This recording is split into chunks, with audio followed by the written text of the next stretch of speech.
नवीन Jayal whispering Himalaya. मैं इस वक्त पेंजिला पास में खड़ा हूँ और मेरे सामने जो ग्लेशियर आपको दिख रहा है इसका नाम है तरंग द्रोण ग्लेशियर। ये ग्लेशियर नॉर्थ वेस्ट हिमालय में सियाचिन के बाद में सबसे लंबा ग्लेशियर माना जाता है। इस ग्लेशियर का जो कैचमेंट आप देख रहे हैं ये वो कैचमेंट हार हिमालय के नॉर्दर्न फ्रिंज में है और ये टुवर्ड्स नॉर्थ की तरफ मूव करता है जास्कर रेंज की ओर। इस ग्लेशियर का इतिहास को समझने के लिए हाल ही के दिनों में काफ़ी सारे वैज्ञानिक इस इलाके में काम किया है। उनके अनुसार ये ग्लेशियर एक ज़माने में हार हिमालय से इमर्ज करते हुआ नॉर्थ की तरफ मूव करता था और नॉर्थ से ये वेस्ट की तरफ जाता था, जहाँ मैं आपको जो मैं कैमरा पैन कर रहा हूँ। ये सुरु घाटी की तरफ अपना मेल्ट वाटर कंट्रीब्यूट किया करता था। जो ग्लेशियर के द्वारा डिपॉजिट किया गया मोरेन है वो सामने आपको हम की तरह देख सकते हैं। इनफैक्ट ये जो पेंजिला की रोड है उसी मोरेन के ऊपर बनी हुई है, जिसकी लास्ट ग्लेशियर मैक्सिमा या उसके आसपास कहा गया है।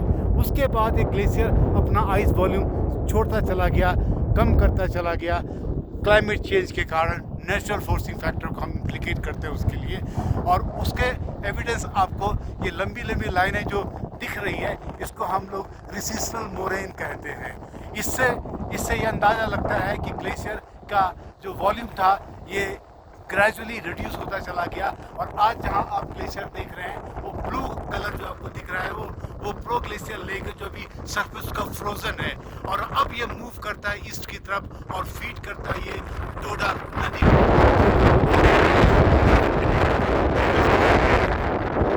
इस ग्लेशियर की खासियत ये है कि ये ग्लेशियर अपने आप में काफ़ी यूनिक है, क्योंकि ये हमको बहुत सारी अपॉर्चुनिटी देता है इस बात के लिए कि हम ग्लेशियर के बिहेवियर को समझ पाएँ। हिमालय में ग्लेशियर को किस तरह के मॉइस्चर सोर्सेज फीड कर रहे हैं उसके बारे में इस ग्लेशियर के द्वारा हम वो जानकारी प्राप्त करते हैं। पर उसके लिए न केवल ये जो क्वार्टरली ग्लेशियर स्टडीज जो लोग करते हैं उसको करने की ज़रूरत है, बल्कि हमको इस ग्लेशियर में आइस कोर और मास बैलेंस करने की अति आवश्यकता है। मुझे जहाँ तक ज्ञात है कि इसके बगल में जो दूसरी रेंज आपको दिख रही है, यहाँ पे Wadia institute of Himalayan geology और कश्मीर यूनिवर्सिटी के लोग मास बैलेंस की स्टडी पिछले 2-3 सालों से कर रहे हैं और कुछ अच्छे साइंटिफिक पेपर भी उन्होंने लिखे हैं। पर कंपेयर टू दैट ग्लेशियर जहाँ वो लोग काम कर रहे हैं वो काफ़ी छोटा ग्लेशियर है, और उस ग्लेशियर से निकला हुआ निष्कर्ष हमें एक जनरलाइज पिक्चर नहीं दे सकता है। उसके कंपैरिजन में अगर हम इस ग्लेशियर को ऑक्यूपाई करते हैं तो हमें एक बड़ी समझदारी